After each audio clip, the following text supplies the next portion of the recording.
श्रीमद् भागवत के महात्म के 6ठे अध्याय में सनकादिक ऋषि ने कहा है भागवत का वक्ता कैसा होना चाहिए। विप्र होना चाहिए। विप्र का अर्थ ब्राह्मण होता है। अब विप्र का अर्थ 2 अक्षर है इसमें, वी और प्र। वी का अर्थ होता है विगत, प्र का अर्थ होता है प्रपंच। जो समग्र प्रपंच से रहित है ऐसा ब्रह्मज्ञानी पुरुष चाहिए भागवत वाचन के लिए। विगत प्रपंच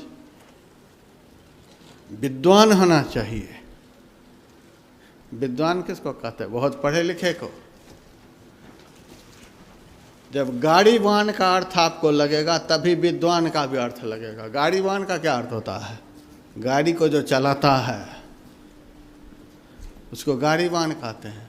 हाथीवान किसको कहते हैं? जो हाथी को चलाता है। अश्ववान किसको कहते हैं? जो अश्व को चलाता है, घोड़ा को चलाता है। उसी तरह से विद्वान जो विद्या को चलाता है। सबको विद्या चलाती है, नाच नचाती है। जो विद्या को चलाते हैं वे विद्वान कहलाते हैं। विद्या जिसके बस में हो, जो विद्या के वश में है वो क्या विद्वान होगा? विद्वान वह है जो विद्या को चलाता है। सब जगह विद्या का प्रयोग करके कर्म करता है। समग्र पुस्तकों को पढ़ लिया, यूनिवर्सिटियों की पढ़ाई पढ़ ली, सब कुछ कर लिया। कबीर कहते काम क्रोध मद लोभ के जब लग घट में खान, कह मूरख कह पंडिता दोनों एक समान। मूर्ख के अंदर भी विकार उत्पन्न होता है, पढ़े लिखे के अंदर भी विकार उत्पन्न होता है। क्या फर्क पड़ा? कोई अंतर नहीं। कुछ तो अंतर होना चाहिए। मूर्ख भी सिगरेट पी रहा है, पढ़ा लिखा भी पी रहा है। मूर्ख भी शराब पी रहा है, पढ़ा लिखा भी पी रहा है। मूर्ख झूठ बोल रहा है, पढ़ा लिखा भी झूठ बोल रहा है। क्या फर्क है दोनों में? इसीलिए कहा पढ़ना लिखना चातुर्य इतनी बात सहल। ये तो साधारण बात है। काम दहन मन बस करन, गगन चढ़न मुश्किल। ऊपर की चढ़ाई जो कर पाता है वही ज्ञानी है, वही विद्वान है। विद्वान होना चाहिए। विद्या पर जिनका अधिकार है वह भागवत का वक्ता होगा। विप्र हो, विद्वान हो, अनेक शास्त्रों के ज्ञाता हो, अनेक शास्त्रों का आख्यान सुना सुना करके, उद्धरण दे दे करके जो विषय को संपुष्ट करने में समर्थ हो और विरक्त हो, किसी लालच से शास्त्र का वाचन नहीं करता हो। इतना मिलेगा, उतना मिलेगा, इतना लेंगे, उतना लेंगे। शास्त्र को बेचने वाला नहीं हो, धर्म को बेचने वाला नहीं हो, धर्म का दोहन करने वाला नहीं हो। ऐसा वक्ता होना चाहिए भागवत का। तब ज्ञान जगेगा, तब वैराग्य जगेगा। नहीं तो व्यापारियों के वक्तव्य से ज्ञान जागृत हो सकता है। जिसका ज्ञान खुद मर चुका है पर दूसरे के सोए हुए ज्ञान को क्या जागृत करेगा? कभी संभव नहीं है। सनकादिक ऋषि से देवर्षि नारद जी ने कहा महाराज आप सुनाओ। ठीक है हम सुनाएंगे भागवत।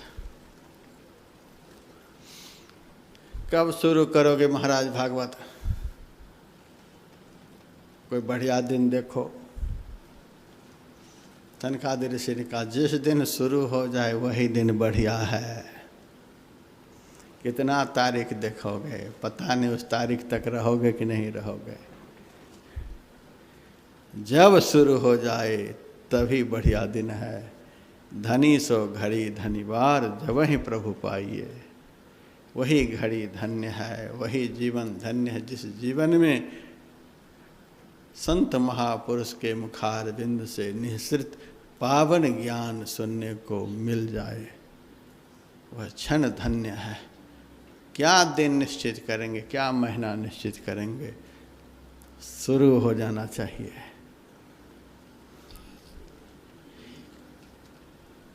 देवर्षि नारद जी ने कहा, कहाँ शुरू करोगे महाराज, हमारे पास अपनी जगह तो कोई है नहीं, अपना आश्रम है नहीं।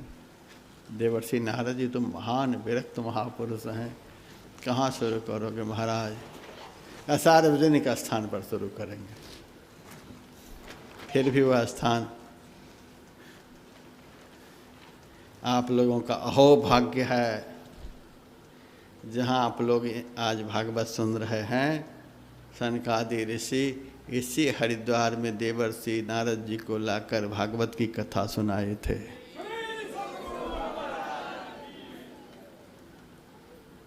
गंगा के तट पर आनंद नामक घाट है, यह भी आनंद वन सप्त सरोवर है।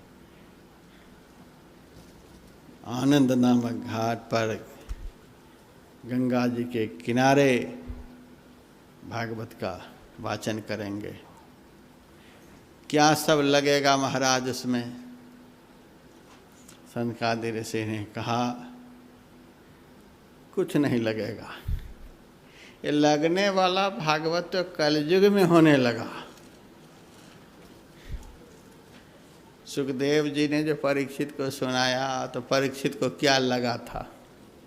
कथा सुनाए और सुखदेव जी महाराज आशीर्वाद दे करके शिष्यों के साथ चले गए।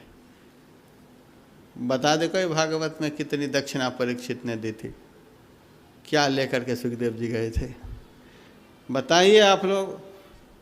सूत जी महाराज जो 88,000 मुनि महात्माओं को सुनाए, कितनी दक्षिणा लिए थे? बताइए आप लोग। मैत्रेय जी ने जो विदुर जी को कथा सुनाई, क्या लिया था?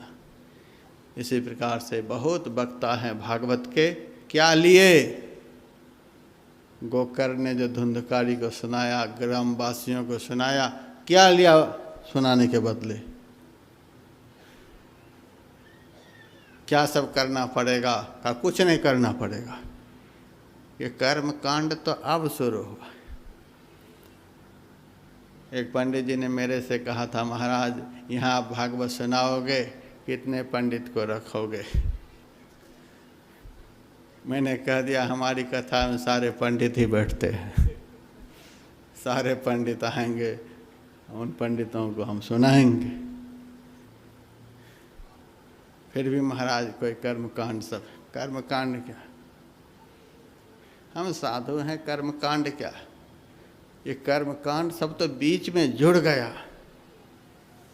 श्रोता का लेवल स्तर बिल्कुल डैमेज हो गया, आयोजक का लेवल स्तर बिल्कुल डैमेज हो गया। इसीलिए भागवत के साथ बहुत कर्मकांड जुड़ गया। कमाई का धंधा शुरू हो गया भागवत के नाम पर, रामायण के नाम पर। और श्रोता घंटा 1.5 घंटा में ही हांफने लगता है। इसीलिए आजकल के वक्ता गीत गाते हैं, नचाते हैं, बहुत माइयाँ उठकर खड़ी हो करके कूदती हैं, हांफना बंद हो जाता है, थोड़ी ताजगी आ जाती है, फिर बैठ जाती है, फिर 10 मिनट में ये चलता है। ये सब तो कलयुग में शुरू हुआ है। सुखदेव जी महाराज कौन गीत गाते थे? क्या गीत सुखदेव ने सुनाई कि 7वें दिन ब्रह्म ज्ञान हो गया परीक्षित को। क्या गीत सुनाई गोकर्ण ने, 7वें दिन धुंधकारी के लिए स्वर्ग से विमान उतर आया। आज 70 दिन कथा हो तो भी विमान उतरने वाला नहीं है। कलयुगी कथा तो अब शुरू हुई है। सनकादि ऋषि का कुछ नहीं लगता है। तैयार हो जाओ सुनने के लिए। किसी को कहना भी पड़ेगा, हाँ ये बात है। जितने लोग इसका लाभ ले सकें, थोड़ा सा प्रचार प्रसार कर दो। जितने लोगों को लाभ मिल सके सूचना दे दो। आ जाए तो ठीक है, खुशामद भी मत करना, आ जाए तो आ जाए। कथा का अनुष्ठान हरिद्वार में हुआ, सूचना भेजी गई, साक्षात सनकादि ऋषि आज कथा सुनाने के लिए जा रहे हैं। देवलोक से देवता लोग आ गए, गिरिकंदरा से ऋषि मुनि महात्मा सुनने के लिए आ गए, और भी बहुत लोग सुनने के लिए आ गए, बहुत मनुष्य आ गए, सब जाति, सब धर्म, सब संप्रदाय के लोग आ गए। आकर के सब बैठ गए।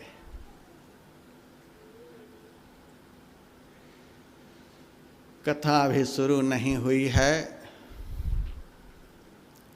वहाँ पर ज्ञान वैराग्य को साथ में लेकर भक्ति माता भी आ गई।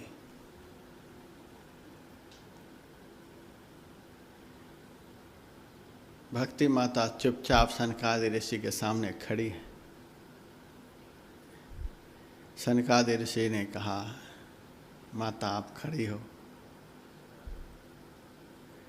आपने सबको बैठने के लिए जगह दी, मैं कहाँ बैठूं? मेरे लिए ही कथा का अनुष्ठान, और जगह मेरे लिए कहीं भी नहीं सुरक्षित, मैं कहाँ बैठूं? मेरे बेटे कहाँ बैठेंगे?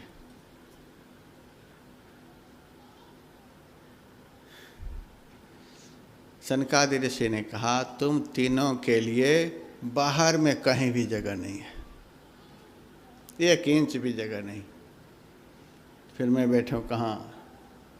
सनकादि ऋषि ने कहा, यहाँ पर मेरे मुंह से निःसृत कथा को सुनने के लिए जितने लोग बैठे हैं, उनके अंदर में जाकर तीनों बैठ जाओ, बाहर में नहीं। कितना अच्छा प्रसंग है।